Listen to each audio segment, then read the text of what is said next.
Seorang raja memiliki banyak gajah dalam tentara perangnya. Ada seekor gajah yang sangat kuat, sangat patuh, dan sangat terampil, serta memiliki keterampilan perang terbaik. Dalam banyak pertempuran, dia dikirim ke medan perang, tidak pernah kembali kecuali dalam kemenangan. Dia adalah gajah kesayangan sang raja dari ratusan bahkan dari ribuan gajah lainnya. Sang gajah selalu berperang bersama sang raja, penguasa di wilayah barat tersebut. Waktu berjalan terus dan sang gajah semakin tua, sehingga baginda raja tidak lagi mengirimkannya ke medan perang. Tetapi gajah tersebut tetap menjadi bagian dari tim sang raja. Karena setiap saat ketika sang raja melihat gajah tersebut, dia menjadi senang, menjadi bahagia. Sang gajah tetap mendapatkan perhatian serta fasilitas utama dari sang raja. Suatu hari, sang gajah berjalan menuju tepi danau untuk minum. Ketika dekat bibir danau, sang gajah kakinya terjebak di lumpur di tepi danau. Setiap gerakannya bukan membawanya naik, namun semakin tenggelam perlahan.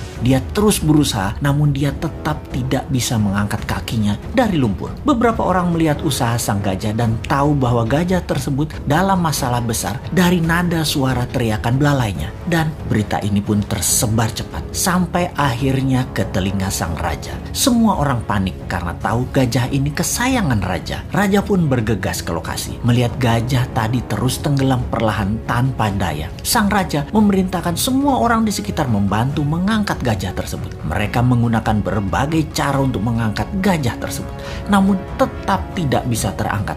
Ini bukan makhluk kecil, ini gajah yang besar. Dalam kegelisahan dan kepanikan raja serta orang sekitarnya, datanglah mantan Perdana Menteri penasehat sang raja dulu. Dia memahami situasi saat itu. Dia menatap sang gajah, kemudian menatap sang raja sambil mengatakan, "Baginda, mainkan genderang perang segera saat ini di sekitar danau. Mainkan dengan keras dan semangat." Raja pun terkejut dengan saran itu, namun dia perintahkan hal itu untuk dilaksanakan. Tak lama kemudian, genderang perang dimainkan, memainkan musik perang. Ajaib, mata sang gajah tua tadi berubah menajam. Tubuhnya mulai bergerak-gerak. Ada perubahan dari perilaku sang gajah kemudian. Sang gajah perlahan mulai bangkit dan tanpa bantuan siapapun, sang gajah perlahan menarik dirinya melawan sedotan lumpur dan bergerak naik serta kemudian berdiri. Semua orang terkejut, tak terkecuali sang raja. Ternyata bukan karena kekurangan atau kelemahan kemampuan fisik yang terjadi pada gajah tersebut. Yang dibutuhkan hanya suntikan semangat dari dalam. Dan ketika hal itu didapati, semuanya terselesaikan masalah apapun yang dihadapi. Untuk mempertahankan semangat dalam diri, sangatlah perlu sahabat semua mempertahankan tujuan hidup ke depannya di dalam pikiran bawah sadar kita. Dan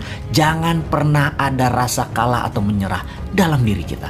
Sahabat, mengapa saya menceritakan hal ini? Di saat pandemi saat ini, di waktu yang berat seperti saat ini, di saat ketidakpastian menghadang di depan, kita semua harus terus menyuntikkan semangat di dalam diri serta orang-orang di sekeliling kita. Pastikan kita semua punya visi dan misi yang jelas, purpose of life, dan semangat yang besar tadi. Pastikan ada genderang perang selalu menyala dalam diri Anda. Kita harus terus bersemangat untuk selalu sehat, makan makanan yang bergizi, selalu bersama orang yang membawa diri kita ke atas, penuh cinta dan penuh tawa. Pastikan kita berhenti menyalahkan keadaan seperti ini. Juga pastikan masalah yang terjadi saat ini yang memperlakukan kita negatif seperti saat ini tidak perlu ditakuti. Banyak hal indah dan besar terjadi di sekeliling kita. Ada solusi atas apapun masalah yang terjadi saat ini. New Mind salah satu solusinya. Dan tak lupa, selalulah bersyukur atas apapun yang kita terima, bersyukur atas apa yang terlepas, dan bersyukur atas apa yang akan kita peroleh.